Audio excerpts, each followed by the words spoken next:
Hi guys, okay, in this video I will be demonstrating to you on how to do data plotting by using Matplotlib. Because we will be using Matplotlib for this tutorial, so please go ahead and import matplotlib.pyplot. So kat sini, this is the library name and this is the shortcut name untuk library ni. So kat sini, this one up to you. You nak letakkan shortcut apa-apa pun. As for me, I letakkan PLT lah because PLT is the standard lah semua orang pakai.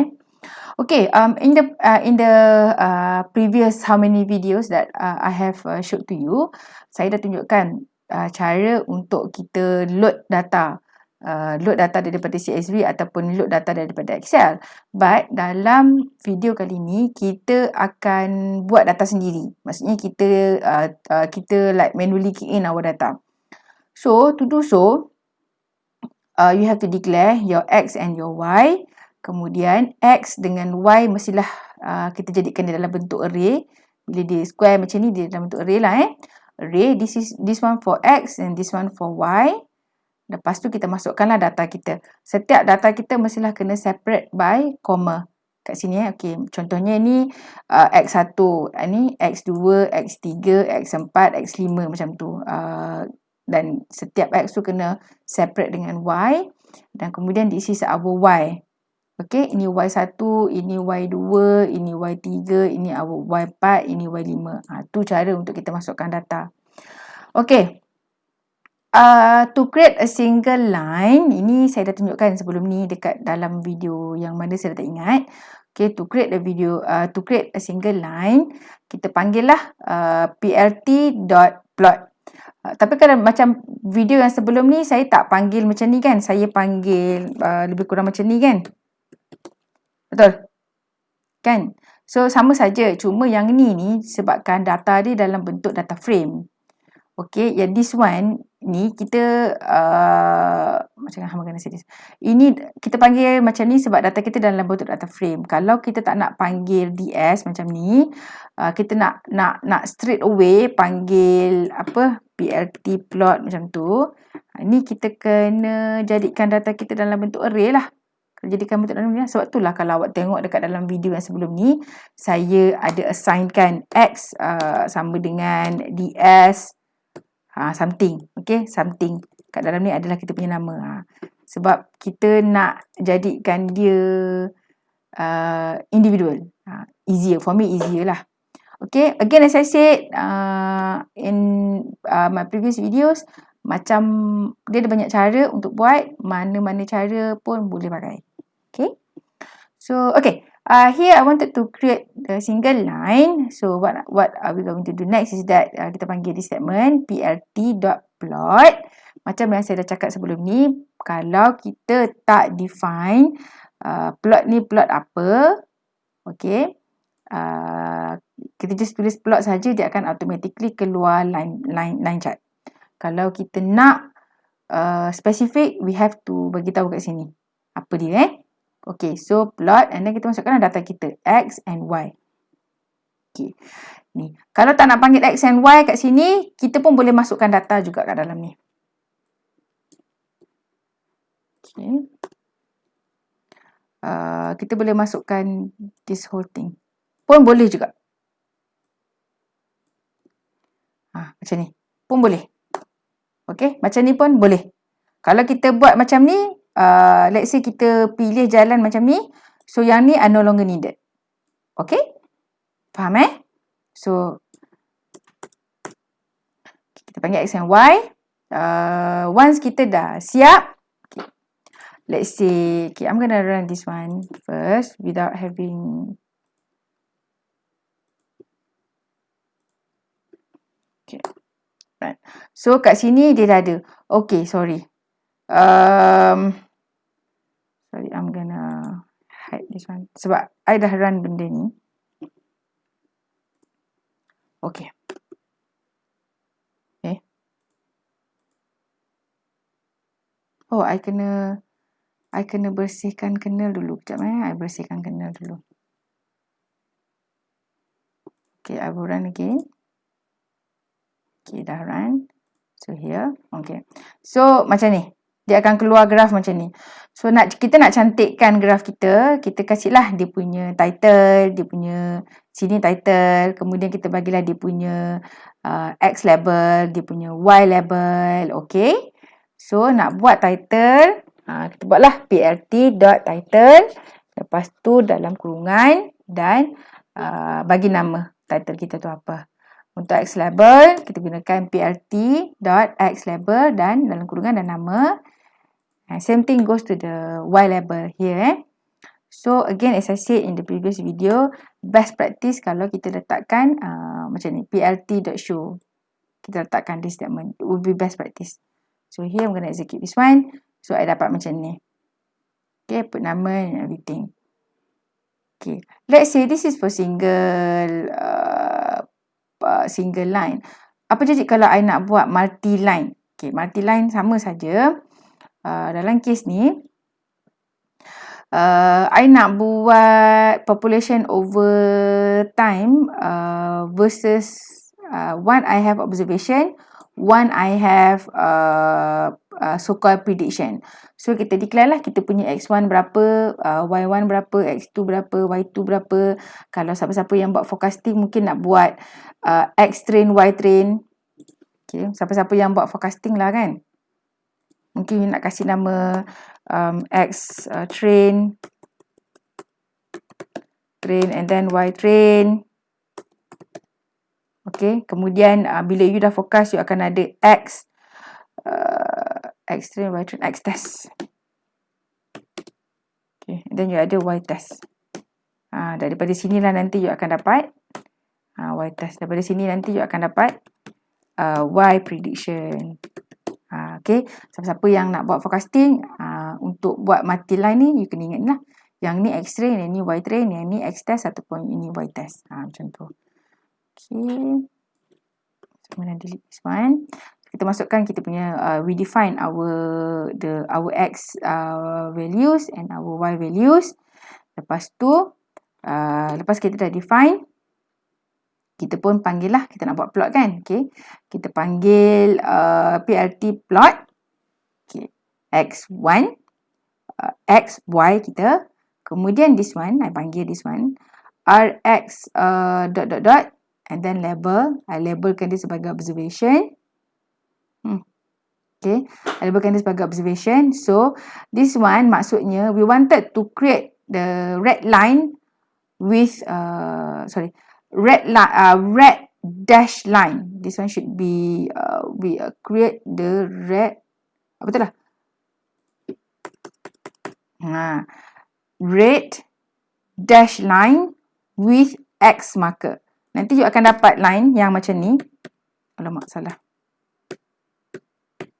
You akan dapat macam tu line yang macam ni, warna merah. Dan X marker tu dekat mana? X marker dekat setiap data point tu dia akan marks. Macam ni kan? This one dia ada data point, dia akan marks X. Macam tu. Okay, itu untuk line observation. This one is our observation. I define X1 sebagai observation. Manakala X2 I define sebagai prediction. Okay, untuk X2, so here kat sini I ada dua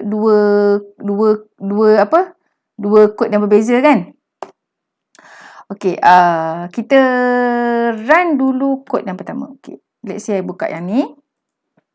Okay, this one, yang ni untuk line prediction ni, line untuk data ni, line prediction, kita buat green line with square marker. Ini green, warna line awak. Okay, ini jenis line. Kalau awak tak nak letak jenis line ni, tak apa. Dia akan automatically keluar line macam ni. Dan ni S marker. Kalau tak nak letak S marker pun tak ada masalah. You buang saja. Bila you buang nanti you punya line akan jadi colour hijau. That's all. This one should be green line with a square marker. Okay, square marker. So again dalam untuk coding ni, I letakkan title, I letakkan X label dengan Y label dan I tambah legend. Okay, I ada tambahkan legend. Let's run this. Okay. So I have here observation. This one is my observation. I ada dash red line with X marker. X marker. Okay. X marker. Dalam bila kita visualize, especially kalau kita buat bukan time series lah, macam like something yang kita not necessarily time series. Kadang-kadang kalau kita nak visualize data time series, kita letak marker, tak boleh juga. Kalau data tu sikit dan kita nak buat line, baik kalau kita dapat letakkan marker. Jadi kita nampak macam mana pergerakan data tu. Kalau data tu banyak and fluctuated a lot, tak payahlah letak marker ni, messy. Okay. Untuk yang lain yang ni, I buat green line. This one is a green line with a square marker. Square lah. Okay, macam ni. Let's say I tak nak pakai square. Let's run. I don't have the square anymore. Okay, I don't have the square anymore. Let's say kita tak nak pakai that one. Dia akan jadi apa? Yes. By default, dia akan jadi color hijau. By default, dia akan jadi line. Straight line. Walaupun kita tak letak this one. Okay. So, I'm gonna... Okay. How about... Enough with this one. I'm gonna comment this one. Okay. How about the second line? Second line ni pun benda yang sama. Benda yang sama dengan yang ni. Sama saja. Cuma bezanya adalah, this time round, I guna cara yang berbeza untuk declare warna dan juga marker. So, dalam case ni, sama. I pakai data X2 dengan Y2 kat sini, sama. Kemudian, warna sini, I panggil warna sky blue. Okay, ini kod dia lain I pakai sky blue. Sini marker, I pakai S, I pakai square. And then label sebagai prediction. So, let's run them. Jadi tak? Yes, jadi. Okay. So, mesti anda tertanya-tanya. Macam mana kita nak tahu color code, lepas tu marker dia, apa kod-kodnya and everything. So, I would definitely suggest you to go to, untuk pilih color, kejap.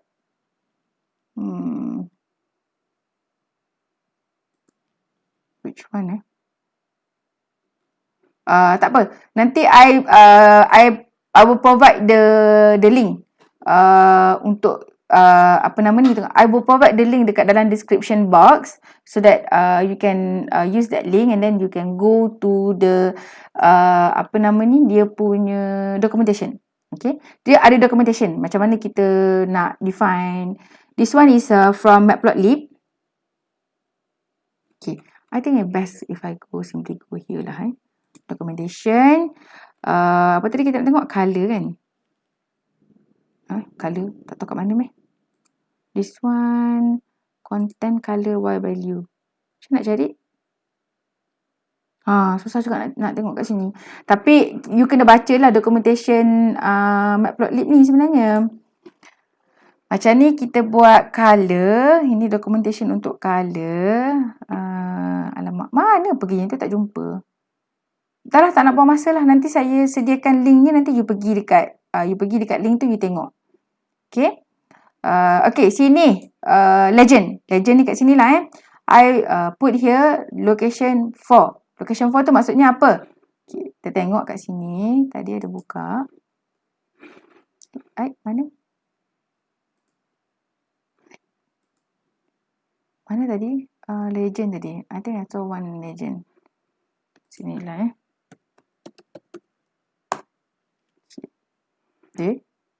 tak ada. Ayu kat mana?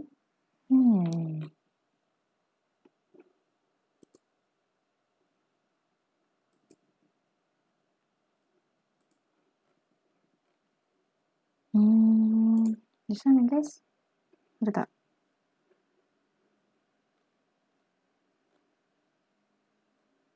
Kat mana lah I ambil hari tu? Dah lupa dah. Tak apalah. I don't want to waste any more time. Nanti I bagikan. I bagikan dia punya apa tu? Dia punya documentationnya. Macam ni maksudnya bright. Sorry. bottom and right. Bottom and right.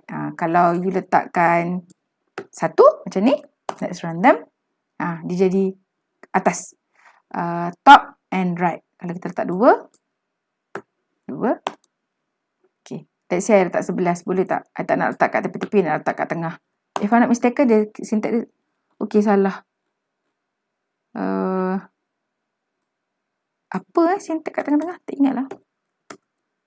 Okay. Kat tengah-tengah dia. 9. Location dia 9.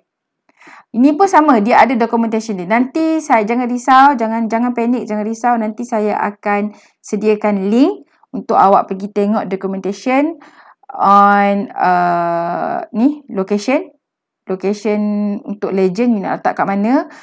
Link untuk color, macam mana nak define color code. Katakanlah tak nak dah color merah ni, nak pakai color hitam. Boleh pakai color hitam B if I'm not mistaken. Oh, kalau B dia pakai blue. Saya tak ingat lah dia kalau color hitam. Tak ingat lah. Kalau yellow. Okay, yellow dapat. Hitam saya tak ingat kalau apa kod dia. Tapi something like that lah. I will give you the documentation for legend. And then untuk color code. And then untuk marker. Dan juga untuk line ni. Nanti I akan bagi dekat dalam link, dekat dalam description box. Okay, so that's that, how to create the multi-line plot. You might be also wondering, macam mana kalau kita data tu kita tarik daripada dataset? Sama je. Kalau data tu kita tarik daripada dataset, konsep dia sama macam yang kita dah buat sebelum ni. You define kat sini ataupun kat sini. You boleh panggil dia kat sini. I will copy this one. Okay, so kat sini panggil je lah. Apa? Data apa? Nama variable tu apa? Lepas tu kat sini apa? Panggil je lah. Dan boleh lah run. Sama je. Okay, konsep dia. Okay. That is how to create a multi-line plot. Next, here. To create a multi-line plot using ggplot. ggplot is another tools available dekat dalam Matplotlib. ggplot ni biasanya kalau if you're using Matplotlib pun in my opinion it's enough. Okay, dah cukup dah untuk you. Cuma bila kita pakai ggplot ni, kita nak cantikkan kita punya graph, nak bagi nampak dia lebih well defined, you know. Untuk visualization ni sebenarnya dia ada banyak jenis, it has a vast collection of the library to just to do the visualization. Ada banyak, bukan Matplotlib saja. Okay, so dalam kes ni, I nak cantikkan my graph. So, I nak gunakan ggplot. So, to do so, I have to import from the Matplotlib. This time round, I want to import style. So, kita just panggil saja from Matplotlib import style. Dalam Matplotlib, dalam tu ada style. Okay. Dalam style, kita nak pakai ggplot. Let's say awak tak pernah import lagi library Matplotlib. So here awak kena import lah kalau awak tak pernah import lagi. Okay, untuk contoh ni kita dah pun import Matplotlib ke atas. So kita tak payah import lagi lah. Ingat dalam Python kita hanya perlu import library sekali sahaja. Okay, untuk example ni saya pakai dataset yang sama dengan atas ni. Everything is the same except for this time round I tambah this one sahaja. I nak tunjukkan macam mana kalau kita buat visualization. Okay, nak cantikkan graph, kita pakai ggplot. So here I'm going to execute this one. Okay, bila kita execute, I get this kind of graph. Kat sini kita akan nampak lah, kita akan dapat dia punya grid line. Grid line cantik-cantik. Ini by default sebenarnya. Ini by default. Kalau you ada spesifik, you nak grid besar ke, you nak grid kecil ke, ataupun ada some other thing else, you have to define. Details pun sama, I akan sharekan dia punya link. You boleh go, you can go there and check the link yourself. Okay, this one I'm gonna, tak mahu ni, nak pakai ni. Okay. Inilah tadi tu yang I kata legend location tu kan. Ni. Okay. Ni kita pakai kat sini, kita pakai lower and right. Lower and right 4. Katakanlah nak tak right 5. So let's see what happen if we put 5 here. Duduk kat sini tengah-tengah. Okay, let's say kita nak pakai apa? Center 10. Tadi kita pakai center kan? Tengah-tengah macam tu. Okay, so these are the things that you have to know lah. You have to play around, you know, a little bit here and there, here and there, here and there. Okay, that's it for the line plot. Now we wanted to do bar plot. In the previous video you have learned on how to do, I think you dah buat histogram, you dah buat bar kan? So apa beza dengan ni? Sama je, cuma this one sama je, cuma this one kita data tu kita buat sendiri rather than kita panggil daripada data file, sama je. So here I have two values, I have numbers and then I also have category. I have numerical number and I have categorical number kat sini, okay? So kita define lah, this is our numbers and this is our category. Kita define siap-siap kita punya kategori. So bila kita nak panggil, kita nak buat bar plot, kita panggil lah plt.bar. And then define kan kita punya X and Y kat sini. Okay. X kita adalah kategori and number of people kita adalah Y. And then kita buat, ni macam biasa, kita buat title. Cuma bezanya kali ni, kita define size, font size untuk title. Macam kat atas ni, kita tak define dia punya font size. Jadi dia pakai by default lah. Ini I rasa dalam 12 ataupun 13 kot dia punya size dia. Okay, here kita define dia punya size. Let's say you tak nak, let's say you ada specific benda yang you nak define. You have to put here. Kalau you nak set by default, tak payah letak. Apa-apa sahaja sebenarnya, sama je. Okay, so and then we want to run this one. Okay, kita run. Kita dapatlah macam ni okay then. Here, ni kenapa dia jadi grid ni? Kenapa dia jadi grid ni? Sebab dekat atas ni saya dah run ggplot. Okay, saya dah run ggplot automatically. Walaupun dalam kod ni I tak ada cakap, I tak ada panggil matplotlib, I tak ada panggil ggplot, tapi disebabkan Python ni sekarang ni saya dah run matplotlib dengan ggplot, automatically bila I run whatever line after that, dia akan terus panggil sahaja. Itu kelebihan Python. You tak perlu declare berkali-kali. Okay? Okay. Here kita define dia punya font size. Here kita define dia punya font name. Kalau kita tak,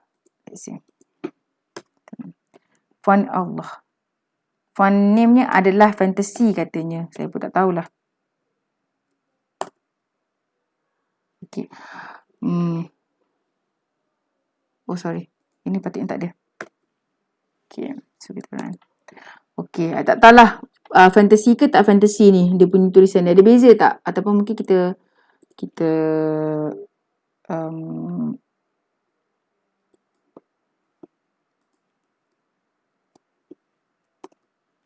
ada beza ada beza.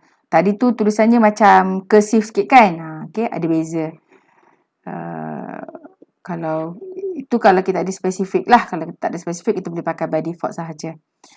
Okay, so kita dah plot, dapatlah macam ni So I'm not gonna explain details on this one. Let's say kita nak tahu apakah lagi style yang kat sini, ggplot kita panggil, kita import style daripada matplotlib and then kita panggil style use ggplot. Let's say kita nak tahu apa lagi style yang ada dekat dalam style. Okay, so kita gunakan command ni, print style.available. Okay. So, kita dapat tahulah apakah jenis style yang ada. So, tadi kita gunakan ggplot kan? Kita pakai ggplot. Let's say you tak nak pakai ggplot. You nak pakai apa? Seaborn colorblind. Ambil lah. Letaklah Seaborn colorblind. Okay. Ni, dalam Python ni, documentation dia sangat mudah dijumpa dan sangat mudah untuk difahami. Okay, so I'm not going to explain details on this. If I explain setiap cara nak buat ni satu-satu, kita takkan habis Python ni. Rasa sampai tahun depan pun tak habis. Okay? So this one, please go ahead and explore by yourself. Okay, cepat. Dah 20 minit dah. Okay, next one. Here, we wanted to do box plot. Box plot tak pernah belajar lagi kan? Saya tak pernah demo lagi kan pakai box plot. So, here kita nak pakai box plot. Box plot sama. Sini I letakkan male dengan female. Kalau tak nak letak male, female, nak letak XY pun boleh. Okay, and then this one is the height of the female and male. Bila kita nak buat box plot, kita panggil plt.figure. Ini I define size. Okay. Kalau tak nak define size pun boleh. Sorry. Ini untuk define size plot tersebut. Bila kita nak buat box plot, kita panggil lah box plot height. Ingat tak yang sebelum ni saya kata kalau you tak tahu nak pakai box plot apa, tekan tab. Keluarlah apa-apa. So pilihlah. Box plot, kita panggil balik kita punya height ni. And then this one is ini X tick Y tick. Okay, ni apa ni? Okay, apa kata kita run saja. So here kalau tengok kan, this is the box plot. This is the box plot. Kemudian kita ada X tick. X tick ni ada 1 2. 1 2 tu define kepada male and female. So keluarlah kat sini male and female. Okay. X label gender, dia akan keluar kat sini gender kat sini, tick dia kat sini.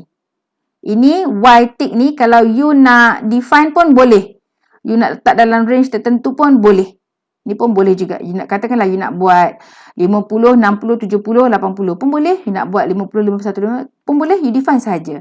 Gunakan command plt.ytick.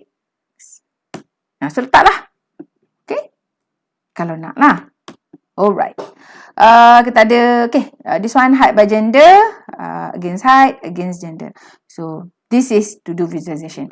Details is more on the, towards the explanation. You can explain lah macam mana data tu deviated ke, tak deviated.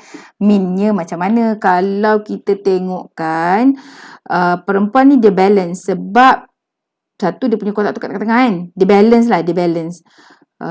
Dia duduk dekat dalam almost kat dalam group yang sama. Okay, compare tu lelaki ni dia macam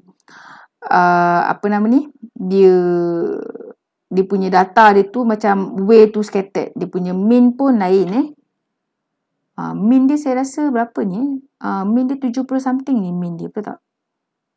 Mean dia 70 something ni, saya rasa mean 70 something, betul tak Okay. Dan kalau perasan dalam data ni kita ada satu outliers. This is the outliers female. Kita ada satu outliers kat sini female. Betul ke? Betul lah. Sebab kita ada satu observation, satu kita punya responden yang tinggi dia cuma 4.47 inches. 47 inci saja berat dia. Berat dia pula, tinggi dia 47 inci saja.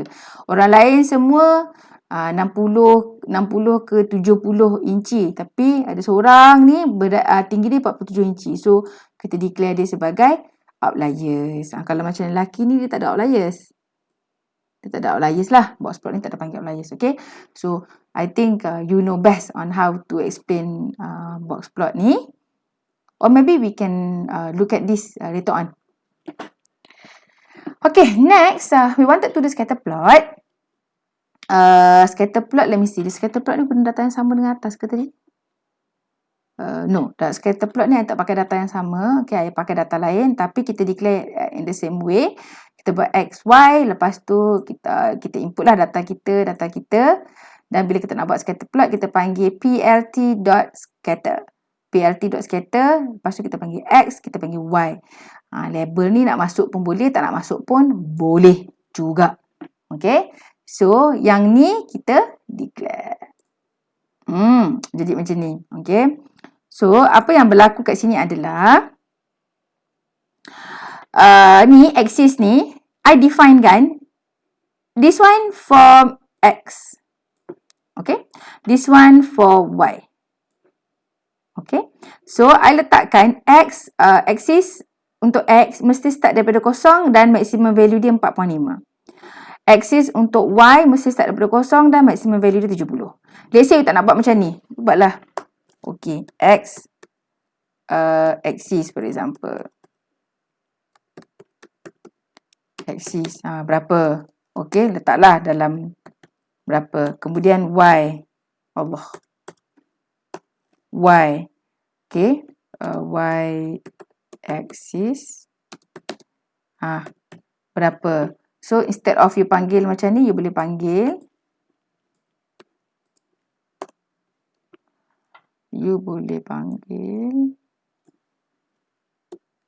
X axis lah. Axis and then Y axis. So, nanti you akan dapat sama je. Okay? Sama sahaja.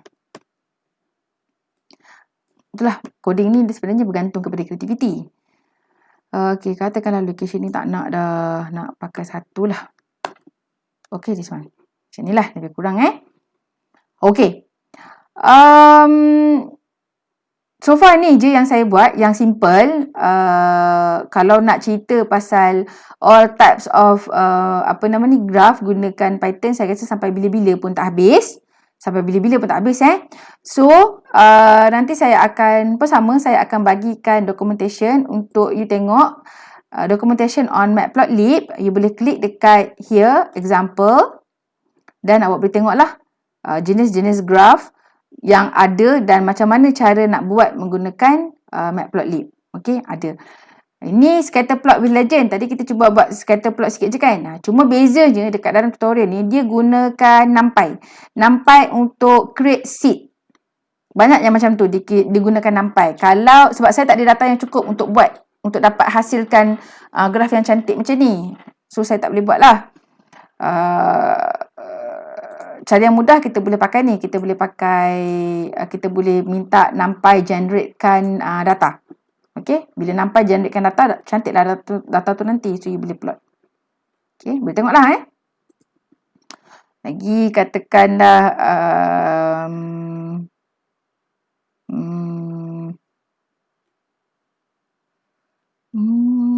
okay, macam ni scattered mass. Okay.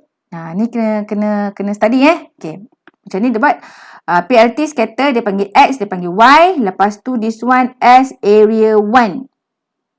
S area 1 apa? Okay, this one. Dan marker dia adalah this one. Ini adalah area 1. Sini saya tak pasti apa. Ni kena tengok ni. Apa maksud dia. Manakala yang kedua ni. Okay, scatter. Plot. Area 2. Area 2. Okay. Ni kalau awak perasan, dia ada dua scatter plot yang dimasukkan dekat dalam group bersama-sama. Dia ada dua Sini ada satu scatter kat sini. Ni lagi satu scatter. Dan setiap scatter tu dia define by dia punya area. Area 1 dan area 2. Area 1 lebih besar daripada R0. Area 2 pula R lebih kecil ataupun yang area 1 ni R lebih kecil daripada R0. Area 2 ni R lebih besar ataupun sama dengan area 0. Dan dia differentiatekan those area dengan dia punya marker. Sini dia pakai marker bersegi. Ni this one bersegi. This one kosong. Kosong kat sini kosong. Okay. Saya tak tahu sini apa ni. Saya kena tengok sini define maksudnya apa. Okay. This one. Kalau nak cuba, boleh cuba ni lah. Boleh download ni. Scattermass.ipynb. You pakai this one. You pakai ipynb. You tak pakai .py. Okay. Lagi, boleh tengok lagi. Contoh-contoh apa yang menarik. Macam ni. Boleh nak Okay, ni you buat stem plot. Ini you buat stack. Boleh tengok lah. Boleh play around. Dia ada banyak jenis kat dalam ni. Okay. Heatmap ada tak heatmap? I cuba cari data yang sesuai untuk buat heat map. I tak ada data yang sesuai. Dan I pun malah nak key in kan macam ni. Okay.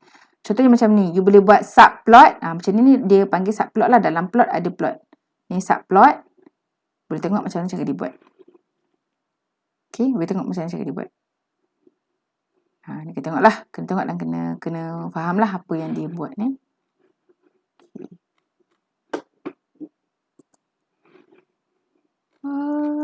Mana lagi? Okay, this one is not heat map. Okay, this one is a heat map if I'm not mistaken. Yeah. Oh no. Yeah, this one is a heat map. Betul tak dia panggil heat map? Plot show color bar no. Dia tak panggil heat map. Okay, ni yang biasa tadi yang kita dah buat tu.